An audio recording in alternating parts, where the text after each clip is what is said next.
welcome to your deep dive.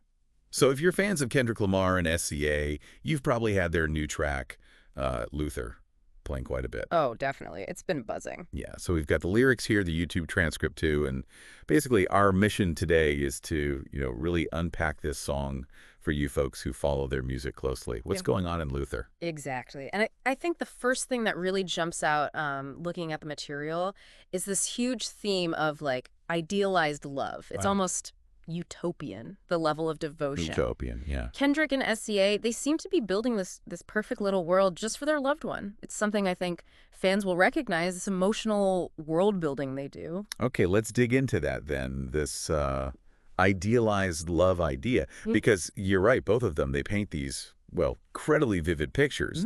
Kendrick's If This World Were Mine parts. Wow. They're just packed with these almost fantasy-level promises, aren't they? Like multiplying dreams. I mean, just think about that image. For anyone who really cares about their goals, what does that even, multiplying? Whose dreams? How? That's a great question. And it's not just about dreams, is it? He talks about dealing with enemies. Right. But in this really specific way, in front of God, introducing them to that light, hitting them strictly with the five. Strictly with the five, yeah. What is that? Exactly. For a fan who's, used to Kendrick's layers, that immediately makes you go, Yeah. Is it spiritual justice? What is the five? It makes you think. It really does. And the promises just keep coming. Yeah. Taking away pain, giving everything they could possibly want, even the moonlight. The moonlight, yeah. It's this, absolute commitment to fulfilling every single need. As a fan, you hear that total dedication, right? Absolutely. And SCA's side of it mirrors that so well. Her saying, oh, baby, you're my inspiration, and no hesitation. It just speaks to how solid that connection feels. And for her fans, that line, I can't lie, I trust you, I love you, I won't waste your time. I turn it off just so I can turn you on. That's so direct. So direct. It's like this relationship comes first. Everything else gets turned off. Exactly. Clear priority setting. And then the outro. Oh, man. Yeah. SZA just puts it all on the table. If this world were mine, I'd place at your feet all that I own. Everything. I'd give you anything. It's like the ultimate promise. Yeah. Complete surrender, total devotion. For listeners who connect with that emotional core in their music, this has got to feel like the heart of that idealized love thing. Definitely. Which brings us nicely to this other big theme. Yeah. Protection. Removing negativity. Ah, yeah. Shielding the loved one. Right. This really strong desire to keep them safe from hardship. You feel it all through the lyrics. And I bet that resonates with, a lot of listeners who value that kind of deep care. Makes sense. And Kendrick's lines about enemies fit here, too, taking them in front of God. It sounds like he wants a resolution that's, well, bigger than just regular conflict. Like a final, ultimate removal of the threat. Yeah.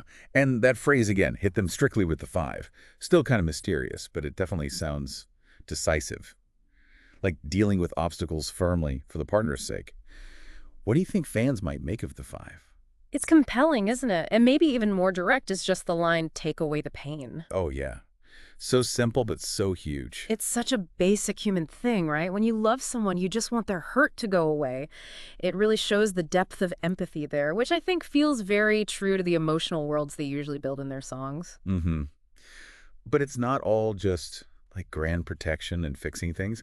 There's also a lot of appreciation, isn't there? Just acknowledging the good. Precisely. SCA's line, oh, baby, you're my inspiration. So clear, so heartfelt. You immediately get how much this person lifts her up. And then later in the outro, you've been so good to me. That feels really personal, almost vulnerable, It adds a layer of realness to the ideal. Totally. And I was thinking about Kendrick's line, she a fan, he a flop, they just want a kumbaya, nah. For the fans listening, that might land differently. How so? Well, it almost feels like he's saying, our connection is real, unlike all this superficial stuff out there. Maybe like fake praise or people just wanted to hang around. He seems to value her genuine view of him over anything shallow. Ah, I see what you mean. Yeah. It emphasizes the authenticity, doesn't it? Contrasting their bond with maybe performative stuff he sees elsewhere. It highlights how much he values that real, unfiltered connection. That's definitely a theme listeners connect with in his work. Okay, so we have this really powerful picture of idealized love. But, and this is interesting, it's not completely detached from reality, is it? There are these moments where the real world kind of bumps up against the ideal. For listeners, I think that adds a lot of depth. Oh, absolutely crucial. That contrast is key. The line, "In this world, concrete flowers grow heartache. She only doing what she knows." I Yeah. mean, wow. Powerful image. So powerful. Concrete flowers. Resilience, right. Beauty coming out of tough places.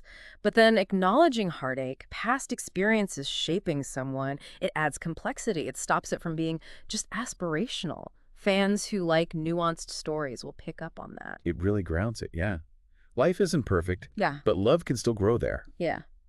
And then there's that line, weekends, get it popping on the low. Mm. It gives you this little peek, like a private moment, a shared escape maybe, Mhm. away from whatever struggles are hinted at, like their own little bubble. Yeah, like a sanctuary, a private space where they build their own joy. Even if the outside world isn't perfect, it feels more intimate, more relatable somehow. It shows the everyday reality behind the big ideals.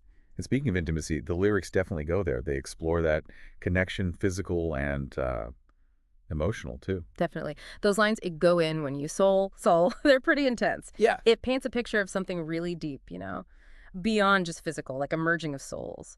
Listeners can probably feel the weight of that connection, even in just a few words.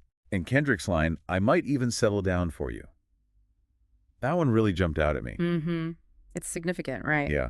For an artist who often tackles huge societal themes, personal struggles, saying he might settle down, that feels like a big deal. It suggests this relationship could genuinely change his path. It really does. It signals maybe a major shift, or at least thinking about a different kind of future, all because of this connection. Adds another layer to that devotion, like building a future within the real world. Okay, let's touch on some of the more symbolic bits, things that might be open to interpretation for the real dedicated listeners. That opening line. Roman numeral 7, Bay. Drop it like it's hot. Yeah. It's intriguing, right? Straight away. Totally. 7 could be anything, couldn't it? Personal number, a date, some inside reference only they get. But then putting it next to drop it like it's hot, that playful energy, it sets a really unique tone from the get-go. Those little details reward repeat listens for the fans. For sure. And we have to come back to hit them strictly with the 5. We talked about the ambiguity.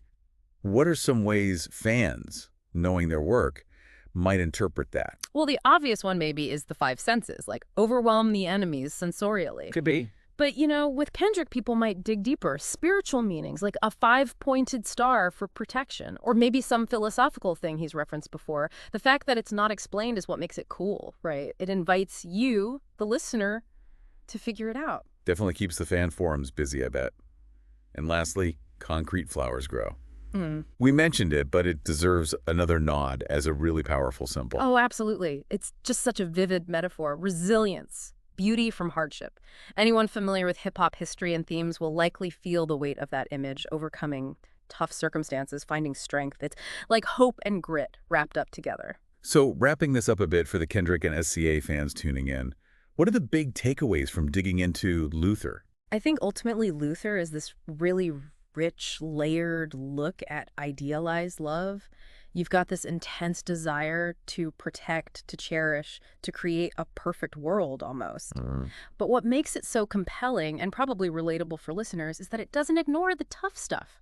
Those concrete flowers, the hint of heartache. It's that mix, that juxtaposition that gives the song its real depth, I think. It feels both grand and grounded. Yeah, it's a really complex, kind of beautiful take on devotion.